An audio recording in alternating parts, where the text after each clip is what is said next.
You're listening to an Airwave Media Podcast.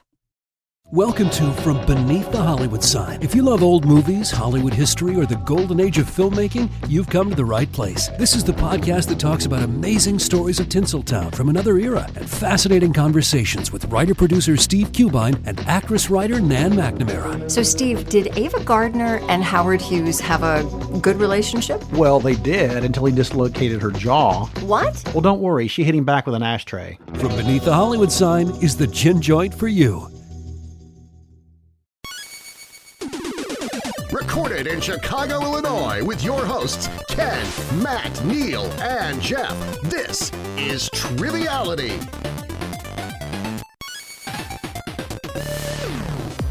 Hello and welcome to Triviality, the game where a lack of seriousness meets a little bit of knowledge. My name is Neal, and this is part one of our Broadway bonus tournament. We have some wonderful competitors waiting in the wings right now to answer 15 questions about everything Broadway, and we'll get to them in just 1 minute. Wanted to take a moment and say that Ken, Jeff, and Matt unfortunately will not be on today's episode. Ken is apparently fighting an unbeatable foe, Matt is trying to bear with unbearable sorrow, and Jeff said he was running where the brave do not go. So whatever that means, hopefully not an impossible dream to get them back here into the studio. But luckily for us, we have an amazing understudy who will take their place, and they wrote the entire tournament that will be played by our contestants over the next 3 episodes, and we thank her for that. Entering from stage left is friend of the show, Kellyn Maguire. How's it going, Kellyn? Hi. It's going pretty good, Now, this is almost your 5th or 6th time, I think, on the show? I think counting appearances of my ghost and in a bonus episode, I think this makes 5. Regardless, by the end of the tournament, I will be in the 5-timers club. So I'm super excited because we've been wanting to do a Broadway bonus tournament for a very, very long time. I'm a huge fan of Broadway, of musical theater, of all theater of any kind, and am a former performer like yourself. So why don't you tell me a little bit about your background in theater and why you wrote today's game? Sure. So I'm like a lifelong fan of theater. I was lucky enough to have a really great community theater near where I grew up, the Theater of Western Springs, for those of you in the Chicago area. I had like a great education there and some great experiences and friendships. And then I was able to study theater in college.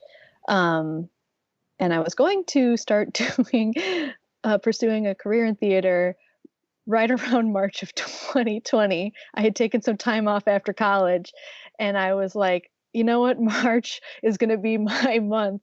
And then literally the worst thing is a respiratory virus for performers in a closed space. So this is kind of, this was to fill a void, let's say. I started writing this and I started delving back into the world of theater. So this is very exciting for me.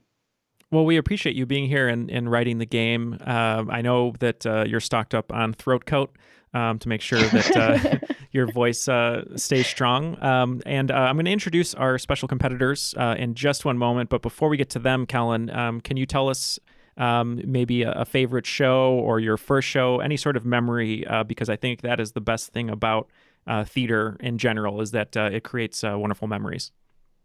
When I was really young, I was able to see a production of Peter Pan at, it was Drury Lane, maybe, outside of Chicago. And we were able to be front row and like to be there to like point to the stuff that Peter was looking for and clap or tinkle, like the full interactiveness of it, I think really kind of caught me in that moment. So that's a really special memory for me.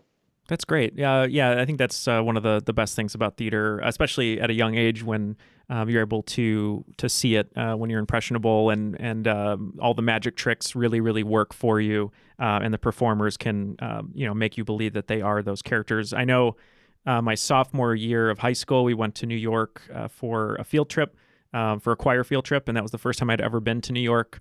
And I've been so many times since because I love it there. But we saw The Lion King, and I did not know until I think a couple months ago that the production of Lion King that we saw starred Christopher Jackson from Hamilton as older Simba, and I have a picture That's with him, right. and I Yeah. didn't know that was him until now. So it was kind of cool looking back and saying, look how far he's come, and I suppose look how far I've come. I guess I've just grown old, but not done too much, but it made me feel good. So let's introduce our competitors. Our first competitor is coming to us from Dallas, and that is Evan. Thanks for joining us, Evan. Yeah, how's it going, Neal? It's great to be here. Great to have you, and tell us a little bit about yourself. Yeah, I'm 23 years old. I'm a software developer. I've been a software developer for about a year and a half now. May 2019 was actually a pretty crazy year for me. I graduated college and got married and started my job all within a week. So that was a pretty insane month for me. But yeah, I'm a software developer in Dallas. So yeah. Awesome. And any favorite theater memories or theater opinions? Anything you'd like to tell us? Yeah, I think just basically how I got my start in theater and how I fell in love with theaters. I think I was around 7 or 8 years old, and my dad showed me West Side Story for the first time, and I just immediately remember falling like in love with like everything about it, from the music to the choreography to the story, and like I just immediately like became obsessed with it, and I watched it like over and over and over again. And since then, it's actually been my dream to like play Tony on on a stage somewhere, and I've yet to realize that, and I'm quickly approaching the age where that will no longer be a possibility, but here's hoping. All right, well, we hope so too, and I think maybe we can do something where we can help all of us get back on stage in some capacity, because with all the reimaginings and reboots, there's no reason that you can't be an older Tony in a slightly different universe, so we can figure it out. That's true. I mean, that's my hope. And I mean, with Steven Spielberg, I think, is working on, if not just finished, his version of West Side Story. So it's back in there. People are interested in it again. So, my dream is still alive. Yes, my heart is broken. It was supposed to premiere on his birthday, December 18th of 2020, but they pushed it back. But it will be joyous to see it in a theater in a big screen, hopefully.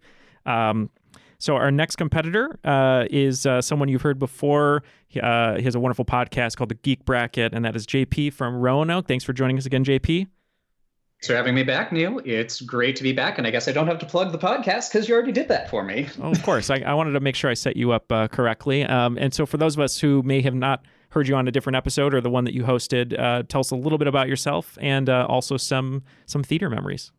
Sure, absolutely. Again, my name is JP Adams. I'm from the Roanoke, Virginia area. By day, I am a Magic the Gathering tournament organizer based out of the Roanoke area. At night, I run a podcast called The Geek Bracket. If you're a fan of geeky stuff, by the time this is out, we're done with season 1 and probably starting up season 2. So dive into the back catalog. We've got a lot of great trivia there. As far as theater goes, I was involved with theater. I was a vocal music major in college, actually. So I did a lot of opera work, doing classical training in college. And then when I graduated, I didn't look to do opera work whatsoever because musical theater is so much more fun and engaging. I did shows either at the community or professional level, low professional level, not like actual contract shows with Actors Equity, but did work professionally for about 3 or 4 years in the Columbus, Ohio area doing shows. Probably when we start talking about theater experiences that stick with you, I think immersive theater really gets you like actually sitting there, being close to the action. And I have 2 experiences that leap to mind when it comes to experiencing theater that sticks with me. One was I traveled to Cincinnati to see a production at Circle in the Square of Merrily We Roll Along that was done in the same style that they did the Broadway revivals of Sweeney Todd and Company, where all of the actors played all of the orchestral instruments on stage for the production.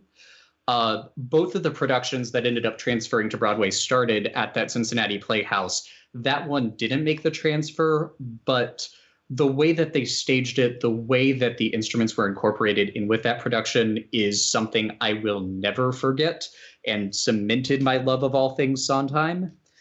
And the other experience, even though the show is a little problematic now, is probably watching a production of Bloody Bloody Andrew Jackson.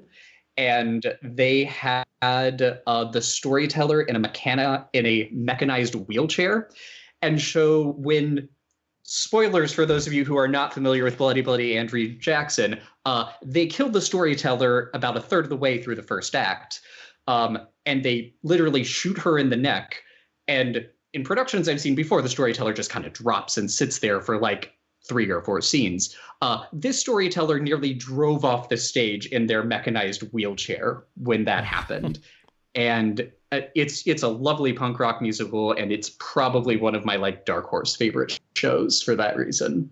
I gasped because I've never heard anybody else talk about that except for like one of my other friends. But I was like, oh, Bloody Bloody Andrew Jackson. Oh my gosh. It is. Like, again, the show has issues. Andrew Jackson has issues. But Andrew Jackson is 100% a bucket list role for me. I would do near anything to put on tight leather pants and do that role. Oh, I love it. Well, that's actually, I love that addition. So maybe when everyone else is done introducing themselves, make sure you give us a bucket list role if you would like to perform. So our next two contestants are both coming to us from Kentucky. Our first is coming to us from Northern Kentucky, and that is Anne. Thanks for joining us, Anne. Hello, I'm really excited. I'm in Northern Kentucky. I've kind of had a crazy year like Evan. I just moved this year. We bought our first home, started a new job. I am an elementary music teacher. I've been doing that for 8 years, so I'm excited to be doing that up here in Northern Kentucky where my husband and I have family. And then the biggest thing is actually I'm home right now on maternity leave. I have a 6-week-old daughter right now. Her name's Cecilia. And my life is bottles and naps and tracking diapers, but it's just been the biggest joy. So, yeah, really excited to be here today. Well, thanks for joining us. Congratulations. Thank you. And how about you? Any theater memories? Oh, yeah. So I did a lot of pit orchestra, actually. I played flute, and we did a lot of live theater in high school, and my band director, he was so funny. He would kind of be like a stage manager from the orchestra pit, and you'd hear him like on the mic yelling, why are they late? Why are they late? And I was the one sitting right with my little flute, like, no, this is our cue. We got to play right now. And he would, try and choke me out, and not really. He was amazing, amazing guy. Probably the reason I wanted to be a music teacher, because he just really shared his passion. And I just loved sitting in the pit all those years. I even came back and did it through college, and just, I don't know, making those memories. It was really cool. Oh, that's wonderful. I have so many memories from the pit. I was able to perform and also play in the pit, and there's such different experiences, but they're both rewarding and both memorable because of the difference from sitting below watching the actors and the way that the show moves forward or doesn't move forward depending on if everyone knows their lines or knows their notes, and then being on stage and kind of being combative with the pit. It's always kind of fun, that difference there. All right, our last competitor, also from Kentucky, as I said, just outside of Louisville, is Tommy. How's it going, Tommy? Hey, I'm doing great. I am really excited to be here. I am outside of Louisville. I'm in Oldham County. I also just bought my first house this year. Me and my boyfriend did. So that's been wild, crazy, and more than we expected, but we love it. Well, congratulations to you as well. Yeah, thank you. I am a grants accountant for a local nonprofit by day, and at home, I come home and I have enjoyed all the musical productions we can watch online now. Hamilton's been on a couple times. I've been really enjoying the Miss Saigon production. That was a show I always wanted to see for a really long time that recently came through Louisville, 2 years ago. That was one of my bucket list shows I always wanted to see. So I was really happy to get to see that when it came through. That's awesome. Yeah, Miss Saigon is a great show, especially depending on how the theater does the helicopter portions. If it's a huge helicopter, if it's implied, or if it's lighting, anything like that. I've seen both, and it's pretty captivating when it happens. I also have sort of a sore spot with Miss Saigon because one of my vocal teachers had me sing Sun and Moon with one of her clients, her students. And when we were singing, I thought it was like the best performance I'd ever given. And afterwards, I came off and she said, it sounded really good, but you changed quite a bit of the lyrics. And so I felt bad, but it's okay. I felt good about it. Awesome. Well, we have all our competitors here. There's 4 competitors. Kellyn wrote the game. The way the rules are going to work, there's going to be 15 questions. And whoever has the most correct answers will move on to the final episode, which will be episode 3. It's going to be all Broadway, as we said, 4 competitors. And one thing that I did want to add is we have a new merchandise store for Triviality at TeePublic. You can go to our website, trivialitypodcast.com, click the merchandise button. It'll take you to the merchandise area. But what I wanted to say was TeePublic is actually giving a free t-shirt to whoever wins this little competition. So thank you to TeePublic for being the home of our new store and for giving the prize for the winner of this tournament. We appreciate it. And one more thing I just want to say before we begin, all of our competitors are Patreon supporters. If you'd like to join them, you can go to patreon.com/trivialitypodcast and support our show so we can continue to release more bonus episodes just like this one. So I'm going to throw the keys to Kellyn. She's going to take it over, and I'm just going to be here to keep score and probably tell some embarrassing stories. Thanks, Neal. I'm excited to hear them. We'll see. Basically, these are 15 questions, and because the world of theater is so large and far-reaching, and people's knowledge of theater is varied from person to person, the questions are going to be basically divided among 5 potential categories, which is the Tonys. What show am I asking about? What person am I talking about?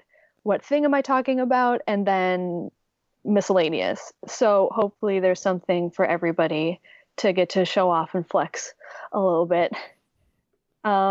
Great. So question number 1. A sequel to a stage show might seem strange, but the author of Love Never Dies wrote a sequel to which of his long-running musicals? So I want the name of the show. All right, let's start with Evan. What is your answer? Yeah, this is a musical that's well-loved by many, but I actually fell asleep when I saw it on Broadway. I'm pretty sure this is Phantom of the Opera. And JP? I hope no cats delete the score of this show. I also locked in with Phantom of the Opera. And Anne? I, too, had Phantom of the Opera. And finally, Tommy. I'm sad to hear I put Evan to sleep. Phantom of the Opera has always been my top favorite. That's what That's correct. It was the Phantom of the Opera. I feel like Andrew Lloyd Webber is one of the very few people who can pull off a musical sequel to his most successful show. But yeah, it happened. Great. So on to question number 2. We know them as the Tony Awards. What is the name of the person they are named for? I can be locked in. Okay. All right. So with Tommy reluctantly locking in, let's start with Evan. Yeah, I locked in because I have no idea who this is. I'm going to say Antonio Tonerson. All right, JP. You're closer than you might think. This woman is named Antoinette Perry. All right, and Anne? I only knew this because I Googled it last night, wondering if it would be a question. I also put Antoinette Perry. Nice. And Tommy? Whenever in doubt, my trivia team likes to go with Meryl Streep as our go-to answer, so I'm going to say their name for Meryl Streep. The correct answer is Meryl Streep. No, it is Antoinette Perry. She was one of the founders of the American Theater Wing. And so after she passed away, they thought it'd be nice to name these awards after her, which, you know, we call them the Tonys now and people think it's named after a dude. So anyway, question number 3. A chorus line is still the record holder for the most recipients of the Pulitzer Prize for Drama in a single year, with the win being awarded to those involved in the choreography, direction, and writing. Within one, how many people were awarded the prize? Just to confirm, the 3 groups that were awarded were the choreographers, the writers, and the directors. Yeah, so those involved in the production, I guess, is a broader way of saying it, that aren't actors. Yeah, Pulitzers usually go to just the people that touch words, so I'm going to have to think this one over a bit. Yeah, I'm really not sure about this. So I'm just going to go with my favorite number, which is 7. Okay, JP? The number 17 would not get out of my head, so I locked in with 17. And Anne? Let's try 9. All right, and Tommy? I'm going to try 6. The correct answer is 5. So Tommy has fallen in the range. I mean, you were very close. You gotta be kidding me. I'm trying to get, I had the list of them up, but my internet's not quite loading it. But I think it was Marvin Hamlish for writing, and then here, Michael Bennett, James Kirkwood Jr., Nicholas Dante, who's choreographer, and Edward Kleben and Marvin Hamlish. I think it's because it's like a devised theater piece. Like it wasn't necessarily like people sitting down and just writing a script. It was very much, if you watch the documentary, every little step, you can see kind of how it happened. So I think that's why they made the decision to award it to the full team instead of just one person. I didn't realize Marvin Hamlish was involved with that. Great composer. Yeah. He in that documentary, Every Little Step, he talks about writing the lyrics and having to like adjust things for how the audience perceive them, or just changing the song titles even to make the audience react more. So it's a very interesting, especially if you love theater, it's a very interesting documentary to watch for one of my favorite shows. Okay. Question number 4. Premiering in Chicago in 2014, The Last Ship was written by this singer, inspired by his childhood in a shipbuilding family in Newcastle upon Tyne, and his album, The Soul Cages. I'm locked in. It did open on Broadway. It started in Chicago, but it was on Broadway. I'm locked in. All right, everyone is locked in. Evan, what do you have? Yeah, I know this is one of Triviality's favorite people on the planet because he just goes on and on and on. I believe it is Sting. And JP? Yeah, I remember hearing an NPR interview about this a couple of years ago, and I was just trying to rack my head of who it was, and I also landed on Sting. And Anne? I had to tap. I did not know. And Tommy? Sting was initially what came to mind, and then I talked myself out of it and committed to a non-answer, so I didn't actually have anything. Oh, no, it is Sting. For the record, the soundtrack is 1 hour and 13 minutes long. I did check.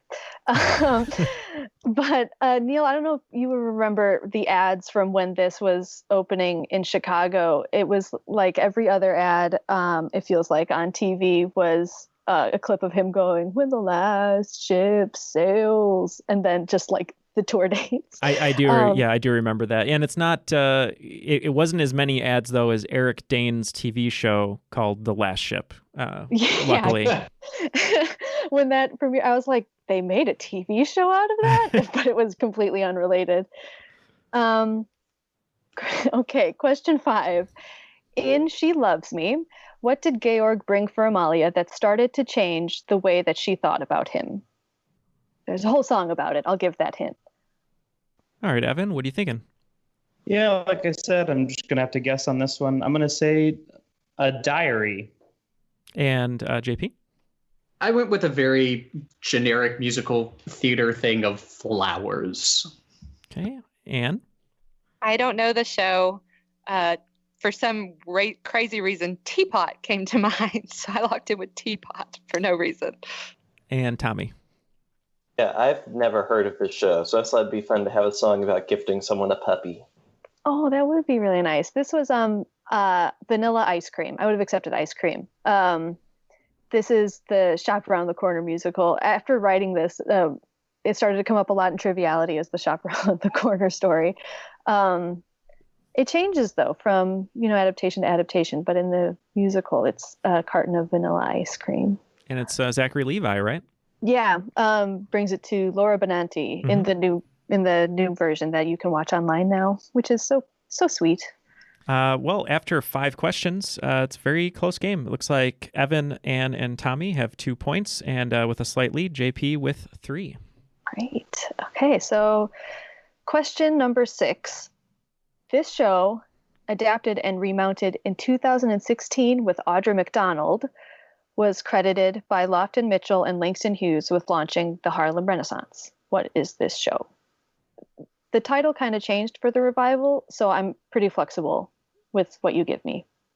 All right, Evan, what's that guess? I'm going to just take a guess with Kiss Me Kate. All right, JP?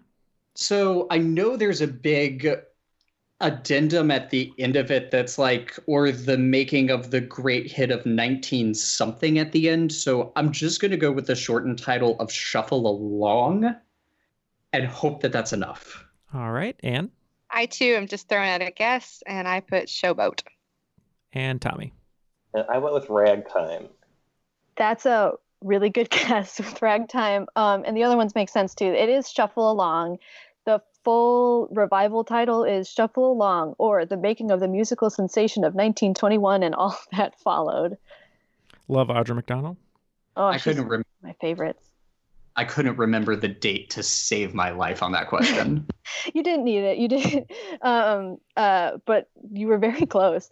Okay. Speaking of her, Audra McDonald is the first person to win 6 competitive acting Tony Awards and the first to win in all 4 acting categories: lead actress in a musical, featured actress in a musical, lead actress in a play, and featured actress in a play. I just want you to name one of the shows that she won a Tony for. Yeah, unfortunately, I'm just going to have to tap on this one. JP? So I couldn't remember the name of one of the shows because there's some number of degrees in the shade that she won for supporting actress, I believe. I think it's 98, but I can't remember the exact number because numbers are awful. So I'm actually going to go with an acting win, and I'm going to say Masterclass. And Anne? I don't know it, but my go-to substitute lesson plan for the little ones is I think it's the 98 remake of Annie. So I know it's not the answer, but I'm going to go with Annie for her work in that. And Tommy? I know there's a longer title to the show, or she played Billie Holiday. So I've gone with Lady Day as my answer. That's Lady Day at somewhere. I'll accept that because that's the important. It's Lady Day at Emerson's Bar and Grill. That's correct. She won for lead in a play, and Masterclass is also correct. That was her featured performance in a play. She also won for Porgy and Bess, Ragtime, Carousel, and A Raisin in the Sun. 110 The Shade was a nomination for her. She didn't actually win that one, so it's good you didn't go in that direction. Oh, good. I'm glad not being able to remember numbers. She's also got a lot of Emmy nominations, including for Raisin in the Sun. So she's really doing it. Great. Okay, question 8. The 2009 Broadway revival of West Side Story involved one major change, but only for the actors in one of the gangs. What was that change? Locked in? I can give a hint if needed, because this is kind of tricky. If everyone else would like a hint, I can give the hint. As long as JP is okay with it, since he locked in first. Oh, yeah. We're playing trivia. Trivia is here to have fun. I agree. Absolutely. Yes. I agree. I want you guys to get that's what's fun for me. This applies to the sharks exclusively. And not the vacuum company. Correct. Or the fun animal in the sea. Yes. Or the baby, mama, papa, etc. I'm just going to lock in with the guess. All right. So, Evan, feel free to start us off. Yeah, I'm really not sure about this, which feels bad since I gave that story about West Side Story at the beginning. But I'm just going to say in hopes that maybe for some reason they were no longer from Puerto Rico for some reason. All right, JP? I want to say this is an appearance of Lin-Manuel Miranda, if I'm correct on this, but I believe he helped translate the lyrics of the Sharks and their dialogue into Spanish. Anne? That's what I wrote down too. I thought the whole show was in Spanish. I didn't realize it was just the Sharks, so that makes way more sense. And Tommy? Yeah, I also had that they were changed to Spanish. That's correct. And I don't blame you for for anybody who doesn't know this, because this revival kind of flew under the radar, but the Sharks performed in Spanish because Arthur Lorenz's partner saw a production of it in Colombia that reframed the Sharks as the heroes. So he thought having them sing in Spanish would kind of place them on a more even footing for an American audience, which is very interesting to me. My grandma told me she saw the original production of this in Chicago, and people would walk out when they saw a white guy and a Puerto Rican woman together. So the progress of the show throughout the years has really it's indicative, I think, of a change. Yeah, that's overall. probably why it's very relevant coming out now, the newer version. Yeah, definitely. Okay, question 9. This tiny powerhouse singer had her Broadway premiere in The Color Purple and was nominated for 2 Academy Awards for the 2019 movie Harriet. If she had won either or both of them, she would be an EGOT. Who is she? Did you say this was for original cast production of Color Purple or revival? Revival. This is a fantastic performer, the answer to this question. She is I top think I 5 have. for me. Evan, what is your answer? Yeah, I just had to lock in a guess with Cicely Tyson. And JP? If I'm remembering the revival cast right, I think it's LaChanze is this performer's name, but I could be way off base on this. Okay, and Anne? I had to pass. Got a pass from Anne. And Tommy? I had a very clear image of who I believe this person is, but I could not recall any name, so I passed. No one saw Bad Times at El Royale, apparently, the movie. Yeah. This is Cynthia Erivo. Mm-hmm. She kind of burst onto the scene, I feel like, with The Color Purple, and from there, because she got her daytime Emmy for performing The Color Purple on a TV show. She got her Grammy and her Tony for The Color Purple, and then 2 nominations for Harriet. So she's really on a roll. Yeah, she is. Very, very talented. Okay, question 10. In Chicago's Cell Block Tango, one of the murderesses tells the story of how she killed her husband. He storms in a jealous rage and insists that she's been having an affair with who? I'm between 2. Feel free to talk it out. Everyone else is locked in. Yeah, I know everyone else. So I'm between it's like I saw you screwing the neighbor or I saw you screwing the milkman. And I know it's a 2-syllable word, but life of me, I can't think of which one it is. Thing is, I am trying to go through which person in Cell Block Tango is the one that actually kills him. And I think this is the one. And then he ran into my knife 9 times. And I'm trying to work my way back through the lyrics of that little interlude surrounded by singers in beautiful Fosse poses in the revival on Broadway. I think I'm going to lock in with Milkman. All right, JP locked in with Milkman. Let's go to Evan. Yeah, I believe JP is right. I believe that he thought that she was screwing the milkman. And Anne? Yep, Milkman. And Tommy? Milkman. That's correct. She is Squish in the series of Pop Six Squish, Cicero Lipschitz. It's always the I think I Milkman, like her the apparently. best. Yeah.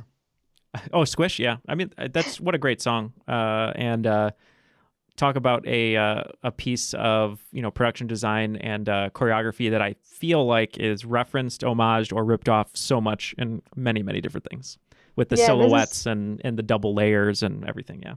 Oh yeah, this is one of those things that people that don't know the show still know because it comes up so often. Okay, question 11. It might seem improbable that Daniel Radcliffe, Nick Jonas, and John Stamos share a credit on their resume, but all 3 of them played the lead role in which hit musical? I'm locked in. Ooh. I'm also locked in. I was on this show once before, and I said my family would hate me if I missed a Harry Potter related question, and it's about to happen again. I mean, it's adjacent, but I am picturing it. I know he was in one where he was nude. I don't know if that's this one. I don't think that's this one. It might be. I have no idea. I'm going to lock in Hedwig and the Angry Itch. Okay, so Anne locks in with Hedwig and the Angry Inch. Little hint for the listeners, you could add my name to that list, and there definitely was not a nude scene when I performed this role. But let's go to Evan. Yeah, if this is the show I'm thinking of, I actually got to see Daniel Radcliffe perform it. I believe this is How to Succeed in Business Without Really Trying. And JP? Yeah, before that, I was going to make the quip of, wow, how do you perform this role without the nude scene? But no, this is not Equus. This is How to Succeed in Business Without Really Trying. And Tommy? I also had How to Succeed in Business Without Really Trying. That's correct. I left off Matthew Broderick because I felt like he's the one everyone knows about, but maybe I should have added him back in. I just remember when Nick Jonas was cast, and all of a sudden everybody my age was like, "Oh, Nick Jonas." I think that's when people assumed that he started Broadway too, when he had started at such a young age with Les Mis and other things. And I think that version had, maybe it was the Daniel Radcliffe version, but they had Anderson Cooper did the VO in the beginning, and the original I believe was Walter Cronkite. Yeah, I think you're right. This show always seems to have like a star-studded cast, like Megan Mullally and John Larroquette and lots of people like this one. Yeah, there's a lack of revivals that I've seen, at least. I don't know. I mean, it is kind of a hard show, I suppose. That the music is kind of all over the place, but in a fun way. And then I just love the song Coffee Break, and there's a lot of great elements to it. And I think it's also another show that would be very relevant now, depending on how you did the production too. So, yeah, totally. Okay, question 12. Which prolific actress holds the record for the most Tony telecasts hosted? Yeah, this is a really good question. I'm just trying to work through my Rolodex, and it's been a while since I've actually had the chance to watch the Tonys in person, because I cut the cord on cable for a very, very long time. Like, I feel like it has to be someone who like has done a good amount of stage work. I don't know why Ellen DeGeneres is popping into my head. I know she's done a bunch of Oscars telecasts. Trying to think who else they could get to do an opening number. Maybe Bet? I don't think any of those answers are right. I'll go with someone who I know has actually hosted award shows. I'm going to lock in with Ellen DeGeneres. All right, JP with Ellen DeGeneres. Evan? Yeah, I locked in with a guess. I'm just going to go with Bernadette Peters. Okay, and Anne? I too had a guess, and I put Kristen Chenoweth. All right, and Tommy? I also went with Bernadette Peters. These are all great guesses, and I would love all of them to host the Tonys 5 times like Angela Lansbury has. She has 4 of her own Tonys.